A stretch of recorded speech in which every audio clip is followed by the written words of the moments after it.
প্রিয় SSC 26 batch, তোমাদের পরিসংখ্যানের টপ সাজেশন রেডি।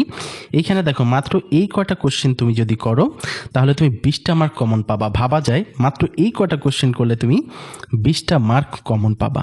ওকে, যেটা হচ্ছে তোমার 100 মার্কের 5 ভাগের 1 ভাগ। আচ্ছা, তাহলে দেখো এখানে কি দেওয়া আছে, এখানে একটা সারণী দেওয়া আছে। তারপরে দেখো এই সারণী থেকে তোমার প্রথম কোশ্চেনটা কি আছে, প্রদত্ত উপাত্তের গাণিতিক গড় নির্ণয় করো। এটা খুব বেশি একটা আসে না। তারপরে কি আছে 2 নম্বরে দেখো, সারণী থেকে সংক্ষিপ্ত পদ্ধতিতে গড় নির্ণয় করে। এইটা খুবই আসে, এইটাকে 99% দিয়ে রাখো। ওকে, এরপরে হচ্ছে বলছে সারণী থেকে মধ্যক নির্ণয় করো, এটাও মোটামুটি আসে। সারণী থেকে প্রচুরক নির্ণয় করো, এইটাও আসে।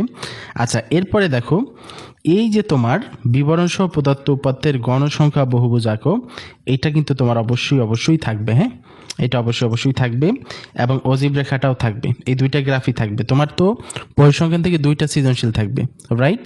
সেক্ষেত্রে তুমি একটা সৃজনশীলে যদি বহুভুজ পাও, আর একটাই তুমি দেখা যাচ্ছে অজীব রেখাটা পাবা। ঠিক আছে?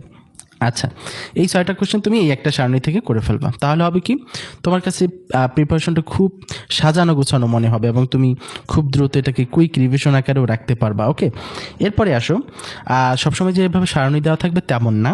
তোমার এইভাবে সারণী না দিয়ে দেখো, এই নিচে আমি আর একটা প্রশ্ন রাখছি, এইটা একটু দেখো। এটা, হ্যাঁ, এটা দেখো। তোমাকে যদি সারণী না দেয় তখন তোমাকে এইভাবে দিবে। এই যে এখানে বলছে কি, 10ম শ্রেণীর নির্বাচনী পরীক্ষায় 32 জন শিক্ষার্থী প্রাপ্ত নম্বরটা দেওয়া আছে। এখানে 32 জনের নম্বর দেওয়া আছে। এরপর এখান থেকে সারণী বের করতে বলবে যে শ্রেণীব্যাপ্তি 7 ধরে গণসংখ্যা নিবেশন সারণী তৈরি করো। সারণী তৈরি করা হয়ে গেলে তুমি যে আগের যে আমার যে সারণী ছিল সেখান থেকে তুমি 6টা অঙ্ক করছিলে না, 1 থেকে 6, ওই 6টা অঙ্ক আবার এইখান থেকে করে ফেলবা। তাহলে তোমার পরিসংখ্যানের A to Z preparation complete হয়ে যাবে।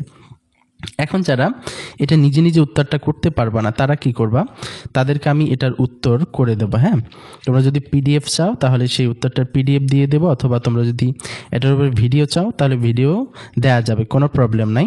বাট তোমাদের কাছে একটা রিকোয়েস্ট থাকবে, তোমরা এই ভিডিওটা দেখার পরে পেজটাকে ফলো করে দিবা, ভিডিওটাকে শেয়ার করে দিবা। এটা যদি তোমরা করতে পারো তাহলে অবশ্যই তোমাদেরকে আমি এটার পিডিএফ বলো অথবা ভিডিও বলো, তোমরা যেইটা চাবা আমি সেইটাই তোমাদেরকে দিয়ে দেবো। ওকে, ভালো থাকো। আবারও আমি পরবর্তী অধ্যায়গুলোর এইভাবে টপ সাজেশন নিয়ে আসবো, সেগুলো যাতে মিস না করো। আবার বলছি, তোমরা পেজটা সেজন্য ফলো করে রাখো।